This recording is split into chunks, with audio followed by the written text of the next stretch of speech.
بسم الله الرحمن الرحیم. این دومین درس اخلاق است. خواهران عزیز، امروز درباره اصلاح کردن باطن خود یا گفتیم قلب خود و همیشه با تقوا بودن، چی در سر و چی در آشکارا صحبت میکنیم. و مؤلف نام موضوع را ذکر و اصلاح سرائر بلزوم تقوی الله میگویند. یعنی موضوع درباره اصلاح کردن سریره خود، یعنی باطن خود، با ملازمت تقوای الله. و یکم حدیث را می آورند، چون همیشه میگویند پیامبر صلی الله علیه و سلم گفتند ما کره الله منک شیئا فلا تفعله اذا خلوت. هر کاری که الله آن را بد میبیند، هر کاری که گناه است، اگرچه تو در خلوت باشی هم، در تنها باشی هم به آن دست نزن. ببینید که همه میدانیم، یعنی در نزد مردم وقتی که جمع هست، مردم از به گناه دست زدن خجالت می شوند و اکثریت گناه ها تقریبا در پنهانی هست وقتی که انسان در خلوت است. و ابو حاتم مؤلف می گویند برای هر یک انسان با عقل واجب است که عقل انسان دو شاخه دارد. یک شاخه عقل همیشه تو را به راه راست دعوت می کند، دیگر قسم عقل تو همیشه تو را به راه بد، و تو باید با همون عقل خدا داده هر باره که نفس تو یا گفتیم هوای تو را به گناه میکشد یا تو را به راه راست میکشد جدا کنی. هر وقت که وقتی به راه راست دعوت کردن بود که آن هم از عقل تو یا از قلب تو ندا و امر است، باید به آن اطاعت کنی. و هر باره که امر به تو از قلبت شد یا که امر به تو از داخل شد و آن امر به گناه است، مانند غیبت های درونی، مانند بدبینی و نقشه های بد که انسان بعضا همه به این چیز شاهد استید، خود از خود، یعنی یک و یک باره میبینید که دنیای قلب شما دیگر است. دارید کسی رو غیبت میکنید، دارید برای کسی نقشه شوم میکشید، دارید برای کسی بغض و کینه میورزید، دارید چیزهایی رو به یاد میآورید که سبب بدبینی شما نسبت دیگرها میشود. و میگویند انسان عاقل، آیا الان عقل من، فکر من، دنیای فکرانی من در عالم گناه هست یا در عالم ثواب باید فکر کند و درک کند؟ و اصلا وقتی به گناه از داخل برایش امر می شود، که اکثریت گناه از بیرون نه، از داخل قلب ما برای ما امر می شود، خودداری کند. و در دوامش میگویند یکمین شاخه عقل شما یا اولین از نشانه های عاقل بودن شما این تقوی الله می باشد. یعنی تقوی الله، ترسیدن از گناه و گناه نزدیکی نکردن و برای عملهای صالح دست زدن و اصلاح کردن قلب خود می باشد. و میگویند هر کسی که داخل او اصلاح شد، بیرون او خود از خود اصلاح می شود. و هر کسی که داخل او فساد گشت، یعنی قلب او، عالم فکر او، دنیای داخلی او فساد گشت، بیرون او هم فساد می شود. و اصلا برابر زیبا کردن بیرون خود شما نمی توانید آن زیبایی اصیل را، آن خوشرویی اصالت را به دست آورید تا زمانی که دست به پاکیزه سازی قلب ها نمیزنید. سپس از مالک ابن دینار یک سخن خیلی عجیبی می آورند. میگویند هر باره که شما اطاعت کردن پروردگار را همچون تجارت اختیار کردید، به دست شما فایده های می آید که شما اصلا فکرش رو هم نداشتید. یعنی با پروردگار به تجارت شروع کنید. تجارت شما این است که من در اطاعت تو هستم پروردگار، و پروردگار برای شما فایده های آن تجارت شما را میرساند. و در دوامش میگویند انسان یا هر یک بنده مؤمن در دنیا صاحب نور می گردد، اما آن نورش اصلاح قلب او می باشد و هر چیزی که به فساد دل او راه می برد آن را ترک کردن می باشد. در دوامش می گویند بدانید که شما انسان های عاقل باید خیلی و خیلی از پی اصلاح کردن قلب خود باشد. به قلب خود پاسبان گیرید. پاسبان شما هم آن عقل و آن تقوای شما می باشد.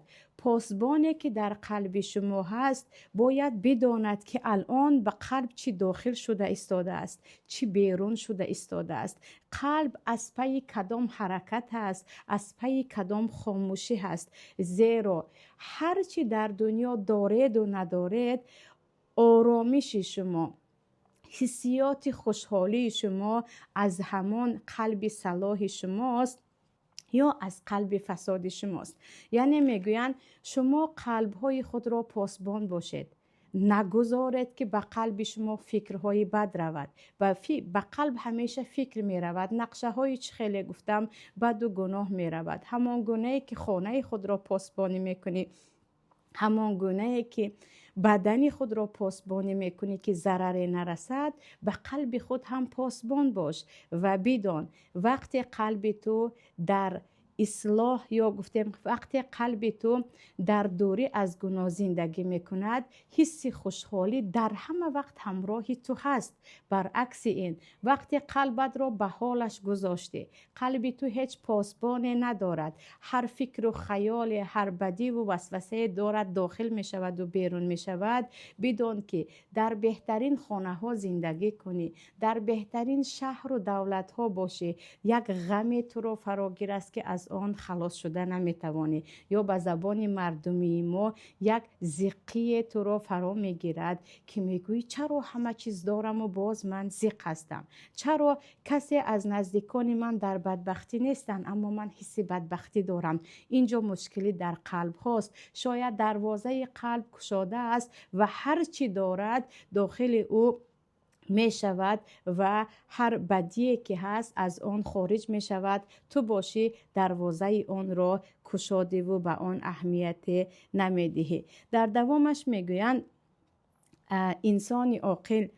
بیاید بدانی که هر چیزی که در قلب هاست الله آن را آشکار می کند. و سبحان الله، یک زمان بود بعضی نفرهای یعنی شخصانی بودند که مردم به خوبی می شناختند از اطراف ما، ولیکن خیلی یک ضربه های تندی قلب شکن و خاطر شکن به بعضی از انسان های اهل علم می زدن. بعضا می گفتم خدایا چرا اینها پنهانی کارهای خیلی عجیبه دارن، کارهای دارن که می دانم تو از آن راضی نیستی، ولی مردم این را نمی دانن و بعضیشون حتی پیرو هم دارن. یک مدتی نگذشت که خداوند آشکار کرد و نزدیکترین آنها حتی فهمیدن که اینها ریاکار بیش نبودن و آن همه فکرهایی که درباره اینها داشتن غلط بود. و اینجا مؤلف چیزی خیلی خیلی و خیلی مهمی رو میگویند که در سوره محمد هم با همین معنا آیت هست: احسب الذين في قلوبهم مرض ان لا يخرج الله اضغانهم بود، خطا نکنم آیت، که آنهایی که در قلبشان مریضی هست، آنهایی که قلبی فساد دارند، فکر میکنند که الله آشکار نمیکند. نه، البته که الله این را آشکار میکند. اینجا میگویند انسانهای عاقل بدانید هر چیزی که در قلبهای شما نهانه است خداوند آن را روز از روز آشکار می سازد و خواهد نخواهد یا زبان شما یا دست و پای شما، یک حرکت از حرکت های شما، آن چیزی که در قلب شما هست برای مردم خبرکشی میکند. یعنی خداوند هر چیزی که در قلب شماست بر روی شما میزند، به ظاهر شما آن را برآورده میکند و مردم آگاه میشوند که چی چیز در قلب شما هست. برای این که در نزد مردم شرمنده نگردید، از پی اصلاح قلب خود گردید، از پی اصلاح قلب خود گردید. و شعر رو هم با عربی می آورند که خداوند اون چیزی که در قلب تو هست به شکل لباس در آورده می کند و بدن تو می پوشاند و خواه و ناخواه آشکار می شوی. با بعضی انسان ها دوستی میکنید. او در قلب خود با شما دوستی نداشت. شاید به خاطر منفعت دوستی میکرد، شاید به خاطر یگان ضرر شما به او نرسیدن یا چیزی دیگر. عموما صمیمی نبود و مدتی نمیگذرد که او آشکار می شود که او دوستی صمیمی شما نیست.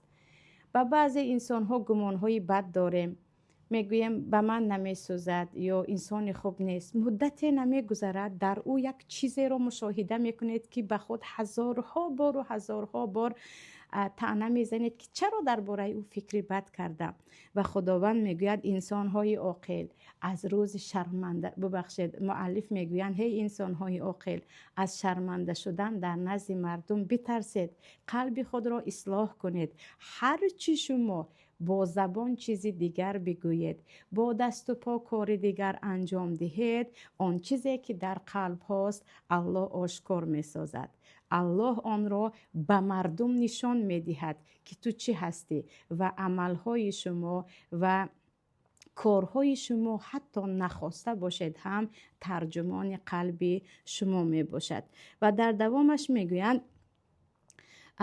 کعب الاحبار که یکی از علمای مشهور اهل کتاب بودن سپس اسلام آوردن، میگویند قسم به ذاتی که بحر را برای موسی شکافته کرد. من در تورات این جمله ها را خواندم که خداوند میگوید ابن آدم اتق ربک وصل رحمک و بر والدیک یمد لک فی عمرک و ییسر لک یسرک و یصرف عنک عسرک. ای فرزند آدم، از الله بترس، با خویش و تبارت پیوسته باش، با آنها در رابطه و خویش و تباری باش و به پدر و مادرت خوبی کن. وقتی این سه عمل را انجام دادی، یعنی از الله ترسیدی، با خویش و تبار و با پدر و مادر خوب استی، خداوند عمر تو را دراز می کند و کارهای آسانی تو را باز آسانتر می کند و مشکلی ها را از سر تو برآورده می کند. و در دوامش می گویند قلب هایی که در داخل او غم نیست، آن قلب ها خراب است، مانند خانه هایی که در آن انسان زندگی نمی کند.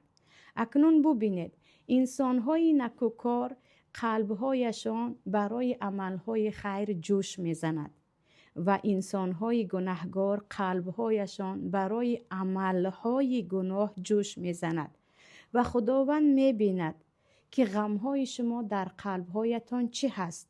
پس ببینید که شما چه غم دارید. آیا غمهایت برای کارهایی هست که خداوند از آن راضی هست و نکردی؟ آیا پریشانی هایت برای عملهای ثوابی هست که چرا نکردی و برای کردن چی کار باید کنی؟ یا غمهای تو که در دل تو باید که غم باشد و به غم دل وجود ندارد، به خاطر دنیاست، خانه های نساختد، لباس های نپوشیدد، شهرهای نرفتد، کبر و غرور و فخرهای نکردد. غمی تو چی هست؟ الله از غمهای قلب تو آگاه هست و به قدر غمهای دلت در نزد پروردگار تو درجه و منزلت داری. در دوامش میگویند از ابراهیم نخعی میگویند، این جمله رو من شنیدم یا این جمله به من روایت رسید که یک انسان با نیت خوب جمله رو میگوید و خداوند از قلب او آگاه است و چون خداوند قلب‌های مردم در دست او هست، به نیت انسان‌ها نگاه کرده مردم را از او راضی می‌کند.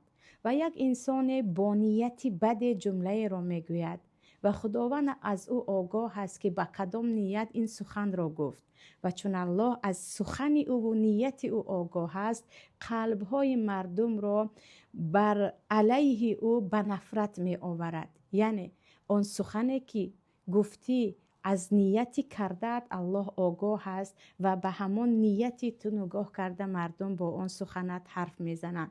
پس نگو که نیتی من چیزی دیگر بود. الله آگاه است از نیتی تو. و از حسن بصری باز روایت میکنند که میگویند ای مردم، شما اینجا انتظار هستید، انتظار مرگ هستید. انا امروز یا فردا مرگ شما می آید، پس آماده باشید برای آن روز. یعنی در دنیا شما همین گونه چقدر خواستید و تا کی خواستید زندگی نمی کنید. شاید امروز و فردا آن مرگ سراغ شما بیاید. به جای دنیا برای آن روز برای خود توشه بگیرید و آماده باشید. و مؤلف در دوامش میگویند انسان عاقل برای فردای خود همیشه در کوشش است. یعنی امروز چیزی که داری برای فردایت، یعنی برای روز قیامت، نه اینکه برای زندگی دنیا.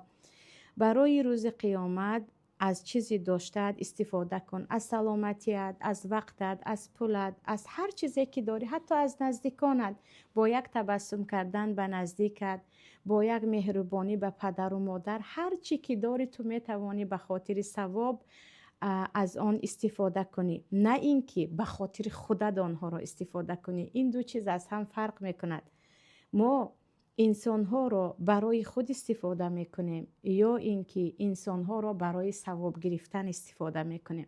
اگر انسان ها را برای خودمون، نفس خود استفاده کردیم، فقط آنها را برای منفعت خود استفاده میبریم. اگر برای ثواب گرفتن استفاده کردیم، خودمون در خدمت آنها هستیم. پس هر چی دارید، هر کی دارید، شما میتوانید وسیله ثواب برای آخرت از آنها استفاده کنند با خوبی کردن به آنها.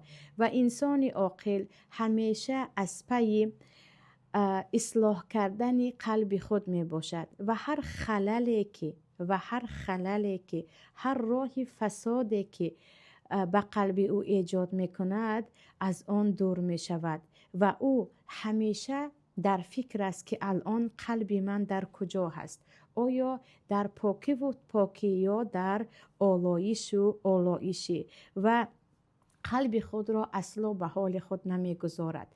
و پیشتر هم گفته بودم که به چهره ها خیلی اهمیت داده می شود. 1001 کرم، 1001 رنگ. امروز باز یک درد دیگر پیدا شده است، کلان خرد کردن بینی و 1001 نمود رنگ برای چشم، چند نمود گوشواره ها برای گلو، دستبان، گردنبند. اما بیچاره ترین چیزی که در ماست به آن اهمیت نمی دهیم، نه لباس برایش، نه توشه، نه حکمت قلب است. قلب ها در یک طرف فساد زده موندن، همه از پی آرایش بدن و بیرونی خود هستیم که از آن هیچ نه خودمون هم حتی فایده نگرفته ایستادیم. میگویند لقمان حکیم یک از برده های حبشی بود. لقمان حکیم خواهران عزیز، اگرچه با نامش سوره هست در قرآن و همچون بهترین پدر ضرب المثل زده می شود در قرآن، از آن نصیحت های گوهرباری که به پسرش کرده بود، خودش یک برده حبشی بود. یعنی خودش هم غلام بود، هم سیاه پوست بود. میگویند باره به او سیدش، یعنی سردارش، امر میکند که گوسفندی را کش و به من 2 پاره بهترین آن را بیاور. و او گوسفندی را میکشد و زبان و قلبی، یعنی دل آن گوسفند را به نزد سیدش می آورد. پس از چند روز میگوید اکنون برای من گوسفندی را بکش و تو 2 عضوی از همه بدتری آن گوسفند را به من بیاور. اول گفت از همه بهترینش را که دل و زبان را آورد. دویم بار میگوید باز از همه بدترینش را، نفرت آورین ترین 2 عضو حیوان را به من بیاور. باز می رود و زبان و دل گوسفند را می آورد. وقتی پرسیده می شود که چرا در 2 حالت با هم عکس، یکی بهترین یکی بدترین، باز همون دل و باز همون زبان را آوردی، لقمان حکیم میگویند اگر هر 2 این پاکیزه شود، بهتر از هر 2 این، یعنی دل و زبان، در جسم انسان چیز وجود ندارد. و اگر هر دو این آلوده شود، بدتر از هر دوی این یعنی دل و زبان در انسان وجود ندارد. و در دوامش بیتی رو می آورند که دو چیزی که تو با آن می توانی یا بالای سر مردم باشی یا زیر پای مردم باشی، دلت و زبانت هست و زبان ترجمان دل تو می باشد.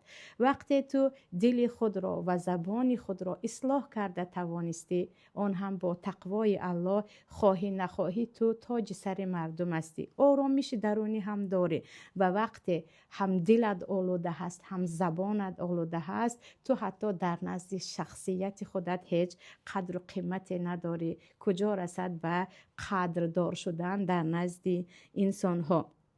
میگویند عمر ابن عبدالعزیز، یک اثر عمر ابن عبدالعزیز رو می آورند که عمر ابن عبدالعزیز رو تقریبا همه می شناسید، حتی از آن عدالتی که داشتند.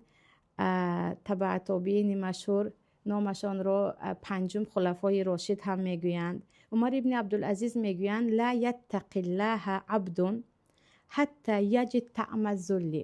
شما صاحب تقوا شده نمیتوانید تا زمانی که طعم ذلت را نچشید. یعنی یک انسان، یک بنده کامل، یک بنده تقوادار کامل شده نمیتواند تا زمانی که چقدر پست و بیچاره و خوار و ذلیل در نزد پروردگار بودن را حس نکند.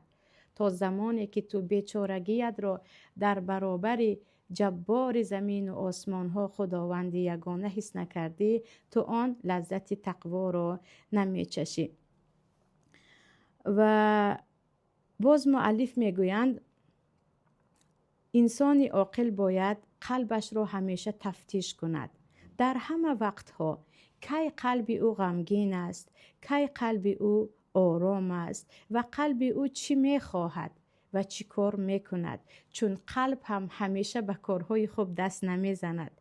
قلب ها بعضا تماما به گناه شما را امر میکنند. آن هم در وقت غضب، در وقت مصیبت شما تفتیش کنید الان چی دارد میگوید، آیا کسی را غیبت میکند، آیا شما را برای بدبینی یا برای یگان خصومت با کسی دعوت میکند، یا آرام است و شما را به خوبی و به اطاعت پروردگار امر میکند. در دوامش میگویند انسان عاقل همیشه تقوا و تفکر دارد.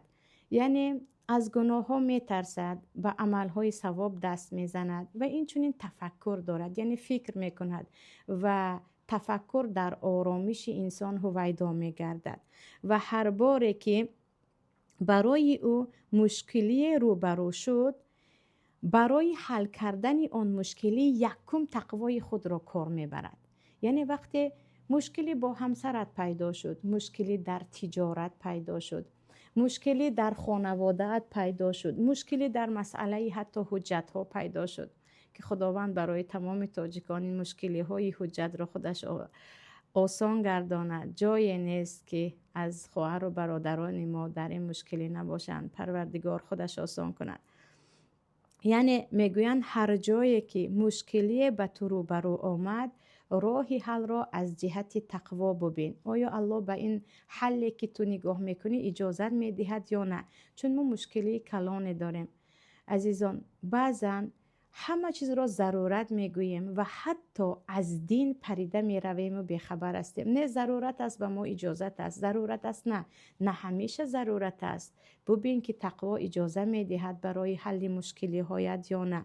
و این چنین در وقت هایی که او سبب را پیشه میکند، سبب را هم از جهت تقوا نگاه میکند. این سببی که الان من گرفتم، آیا الله از آن راضی هست یا راضی نیست؟ برای آن که اگر شما از طرف تقوا نگاه نکردید و حل مشکلی ها را به مردم نگاه کرده یا گفتیم بعضا به آن عقلی به بدی امر کننده نگاه کردید، من در مشکلی هم گویان برابر اون به 1001 گناه دست میزنید.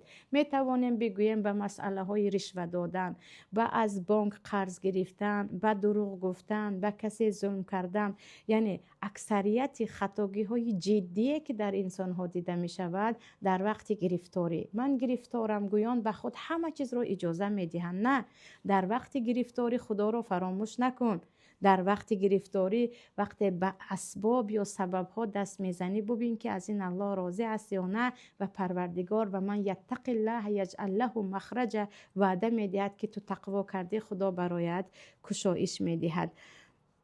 در دوامش میگویند بدانید وقتی شما قلب خود را پر از تقوا کردید، پر از ترس از الله کردید و قلب خود را در نزد خداوند پاره کردید، گفتید من نیاز به تو دارم، من بیچاره هستم، اما در نزد انسان‌های کافر متکبر خود را با ایمانتان بزرگ ساختید، یقین بدانید شما از سخن مردم نمی ترسید و پروا هم نمی کنید که کسی شما را چی میگوید و خداوند شما را بالای مردم عزت میدهد. یعنی وقتی تو از پی اصلاح کردن قلب خود هستی، یقین بدان خداوند از قلب تو آگاه است، انه علیم بذات الصدور، و تو را پروردگار خواهی نخواهی عزت میدهد.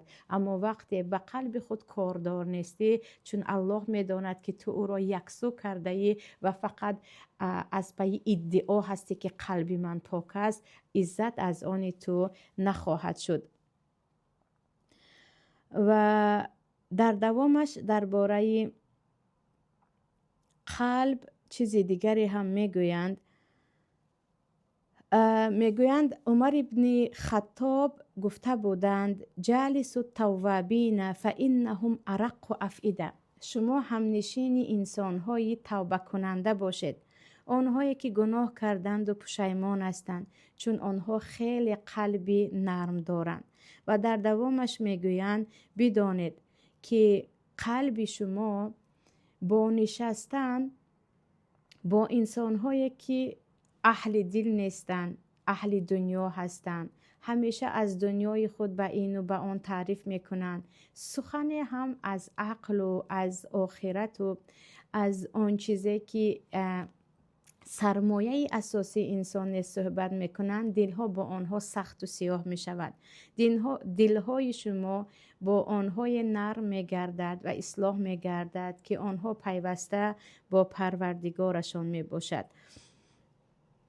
و بار از حسن بصری پرسیده می شود که ای ابو سعید چه حال داری؟ حسن بصری که از تابعین مشهور حتی در خانه ام سلمه بزرگ شده بودند میگویند حال من چگونه باشد؟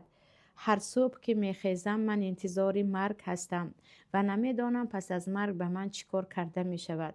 هر صبح که تو در انتظار مرگ بیدار می شوی، حال تو به جز ترسیدن از الله چیز دیگری نمی شود. و در دوامش میگویند بدانید که قلب‌های شما از چرکینی ها یا به گفت خودمون از میکروب ها زمان پاکیزه می شود که در آن شما غم یگانه داشته باشید و آن غم شما رضاگی الله باشد. وقتی در قلب غم دارید که من چگونه پروردگار را راضی کنم، بدانید که پروردگار مشکلی های شما را خودش به دوش می گیرد و در تنهایی و در بین مردم خداوند پشت و پناه شما می شود. اما شما قلب خود را وقتی اصلاح کردید، همیشه چی در تنهایی چی در بین مردم در یک شکل می استید. وقتی در بین مردم شکل دیگر داری، در تنهایی شکل دیگر داری، تو قلب پاکیزه نداری. و یک چیز دیگری هم میگویند شما ببینید برای آن همنشین خود چی ها آماده کردید. یعنی همنشین شما عملهای شما هست که در قبر همراه شما می شود.